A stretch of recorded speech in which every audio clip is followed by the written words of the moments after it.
aider avec des symboles racistes partout. Allez, c'est parti, je t'embarque, on enquête. Je voulais simplement écouter de la musique pour relaxer, pour chiller, et je sais pas ce qui s'est passé avec mon algorithme, mais il m'a fait tomber sur cette chanson.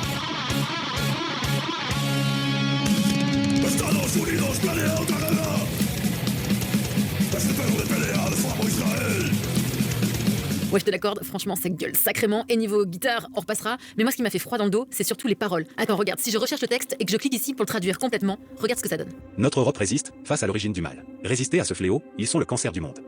Personne n'échappe au système bancaire mondial. Le dogme de l'Holocauste que vous acceptez. Donc clairement, zéro doute, cette chanson est antisémite, elle fait l'apologie sans détour du Troisième Reich. Mais le problème, c'est que c'est pas le seul morceau que j'ai trouvé comme ça. En fait, à partir du moment où j'ai cliqué sur cette chanson, bah là, l'algorithme s'est emballé. Et regarde ce qu'il m'a proposé juste après.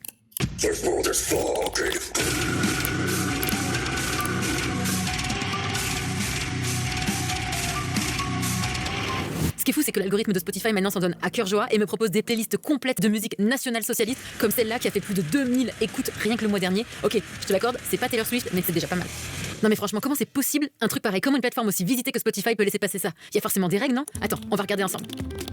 Si je clique ici, sur l'onglet Policy, regarde ce qui est écrit. Spotify n'autorise pas les contenus dont le but principal est d'inciter à la haine ou à la violence. Nous supprimerons tout contenu qui enfreint cette norme. Non mais vraiment? Ok, je te l'accorde, il y a des tonnes et des tonnes de chansons à surveiller et à checker chaque mois, chaque semaine qui sont diffusées sur la plateforme, mais il faut vraiment être sourd ou aveugle pour avoir laissé passer des textes pareils. Du coup, je te propose de les contacter pour voir ce qu'ils en pensent et voir s'ils sont au courant de cette situation.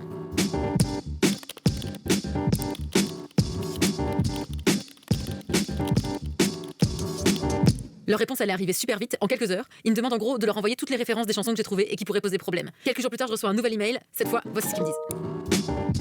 Nous supprimons les contenus qui encouragent ou soutiennent clairement l'extrémisme violent. D'ailleurs, une grande partie des contenus que vous nous avez envoyés ont déjà été supprimés de la plateforme. Alors évidemment, je suis allée revérifier, et c'est vrai, certains morceaux ont bien été grisés par Spotify, mais bizarrement, Spotify les a pas supprimés complètement de sa plateforme. Je peux plus les écouter, mais ils sont bien visibles. En gros, c'est comme s'ils les avaient juste mis en sourdine. Le problème, on va pas se mentir, c'est que ce genre de musique, ça génère énormément de clics, à tel point que c'est devenu un style et un genre musical à part entière avec ses propres codes. Le premier code à repérer, c'est NSBM pour National Socialist Black Metal. Et ce code-là, tu vas le retrouver partout, que ce soit TikTok, YouTube, Telegram, SoundCloud, il est partout. C'est super délicat parce que si tu achètes de la musique sur ce type de site en ligne, eh bien indirectement, tu finances des groupuscules d'extrême droite et néo-nazis en Suède. Mais à ce moment de mon enquête, il y a un truc que j'aimerais comprendre. Est-ce qu'il y a des Suisses parmi ces clients de Midgard? Et si oui, qui sont-ils?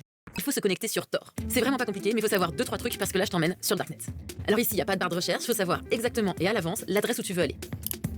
Donc moi je copie-colle l'adresse qui t'est donnée dans le tweet, je la rentre ici et hop, on télécharge, c'est parti, on va connaître tous les clients de Midgard. Au total, je me retrouve avec un fichier de plus de 17 740 commandes à travers le monde. Imagine si on tombe sur un homme politique, un professeur, un policier, ça serait vraiment fou. Alors c'est parti, avec mes collègues, ce qu'on a fait, c'est qu'on a nettoyé ce fichier et on l'a filtré par numéro de téléphone et localité puisqu'on avait toutes les adresses de livraison. Et là on se retrouve avec 47 clients en Suisse. Alors une des premières choses à faire, c'est de vérifier l'authenticité de ce fichier. Pour ça, en gros, je vais checker si les numéros de téléphone et les adresses existent bien en Suisse et si elles correspondent au nom des clients qui sont indiqués sur le fichier. Ensuite, je vais regarder de plus près les commandes pour m'assurer qu'on n'est pas complètement hors sujet. Ce client par exemple, il a commandé des CD comme Brutal Attack, Bataillon 500, Screwdriver, et quand je check son pseudo, je tombe sur un profil très intéressant en ligne avec ce compte pour acheter des vinyles comme celui-là avec la face A qui s'appelle Adolf et la face B qui s'appelle Hitler. C'est méga flippant, imagine si c'est ton voisin qui écoute ça juste à côté de chez toi. Donc j'ai trop envie d'en savoir plus, le problème c'est qu'il y a 47 clients, je peux pas faire ça toute seule, ça prendrait des heures et des heures. Alors j'ai lancé un petit appel à la communauté pour trouver des gens motivés à enquêter et à chercher avec moi pour savoir qui se cache derrière tous ces pseudos. Bonsoir. Bonsoir. Bonjour tout le monde, désolé du retard. Bonsoir à tous, super contente qu'on se retrouve pour cette conférence virtuelle. Alors, du coup, moi c'est Arthur, je suis lausannois et puis je bosse à Neuchâtel pour l'université de